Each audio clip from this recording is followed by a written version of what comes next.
സൂക്ഷിച്ചു നോക്കിയേ, ഇതെന്താണെന്ന് മനസ്സിലായോ? ഇതാണ് കണ്ണിലെ കോർണിയ.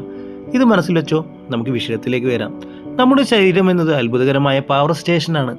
ഈ പവർ സ്റ്റേഷനിലേക്കുള്ള എനർജി എത്തിക്കുന്നത് രക്തക്കുഴൽ എന്ന ഹൈവേയിലൂടെ രക്തകോശങ്ങൾ എന്ന ലോറിയിലാണ്.